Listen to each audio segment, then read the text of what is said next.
दोनों भाइयों का आना इतना सहज है नहीं, चुनौतियां भी बहुत सारी होने वाली हैं। पहली चुनौती तो यह है कि 2006 में जब मनसे का निर्माण हुआ था, उसके बाद से शिवसैनिक और मनसे के कार्यकर्ताओं के बीच में बोलचाल बंद है। दोनों भाई तो मिल जाएंगे, पर क्या मनसे और शिवसेना के कार्यकर्ता एक दूसरे को अपना पाएंगे? क्योंकि राज ठाकरे ने एक दौर पर कहा था कि मेरी दुश्मनी विट्ठल से नहीं है, लेकिन विट्ठल के अनुयायियों से है। कहने का सेंस यह था कि बाला साहब ठाकरे मेरे लिए भगवान है, मैं उनको भगवान मानता हूं, लेकिन जो उनके इर्द गिर्द लोग बैठे हुए हैं, उनके साथ मेरे संबंध अच्छे नहीं है, क्योंकि वो लोग चापलूस हैं और बाला साहब ठाकरे का कान भरते हैं।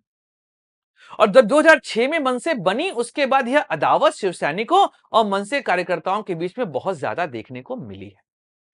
एक और बात है, गठबंधन में क्या मनसे आसानी से समाहित हो जाएगी? देखिए, अगर आप इस समय शिवसेना यूबीटी की राजनीति देखेंगे तो वह हिंदुत्व के पथ से अपने आप को अलग कर चुकी है। वह वैसी राजनीति कर रही है जो एक दौर पर कांग्रेस किया करती थी, क्योंकि कांग्रेस अब और कट्टर हो चुकी है इस मुद्दे को लेकर। तो सेकुलर सेकुलर राजनीति में भी वो बहुत कट्टर सेकुलर राजनीति यहां पर करते दिखाई दे रहे हैं। और जो शिवसैनिक यूबीटी वाले हैं, वह एक तरीके से कांग्रेस के पद चिन्हों पर यहां पर चलते हमको दिखाई दे रहे हैं। राज ठाकरे की राजनीति हिंदुत्व की और एंटी हिंदी राजनीति यहां पर चल रही है। क्या कांग्रेस और एनसीपी इसको स्वीकार कर लेंगे? एनसीपी तो आसान होगा इसको स्वीकार करना, क्योंकि एनसीपी महाराष्ट्र की ही पार्टी है।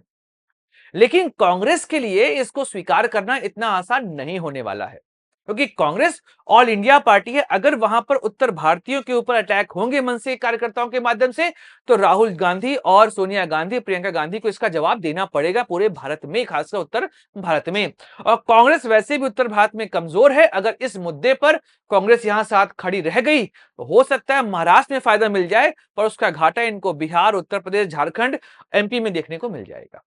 क्योंकि एमपी, राजस्थान और छत्तीसगढ़, यह तीन ऐसी जगह हैं जहां पे बीजेपी बनाम कांग्रेस ही होता है। और अगर मन से शामिल हुई और वहां पर एंटी नॉर्थ इंडियन प्रोटेस्ट शुरू हुआ और कांग्रेस सहयोगी रही, इन तीन राज्यों में उसको दिक्कत होने वाली है। एक और प्रॉब्लम है, वह है कि आखिर कौन लीगेसी को क्लेम करेगा।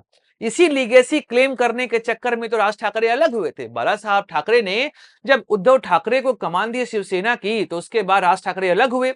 अब यही संकट यहां पर आएगा कि अगर गठबंधन तो हो गया, लेकिन उद्धव ठाकरे के बेटे आदित्य ठाकरे और राज ठाकरे के बेटे अमित ठाकरे, इन दोनों में इस लीगेसी को लेकर बढ़ेगा कौन? फिलहाल दोनों बच्चों की राजनीति महाराष्ट्र में इतनी अच्छी चल नहीं रही है। आदित्य ठाकरे की इमेज अच्छी नहीं है और अमित ठाकरे अपना चुनाव हार चुके हैं अभी विधानसभा का।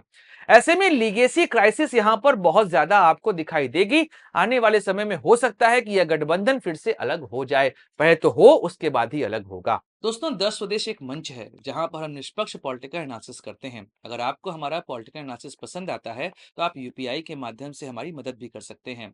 बाकी हमारे चैनल को सब्सक्राइब करिए, वीडियो को लाइक करिए और वीडियो को शेयर जरूर करिए।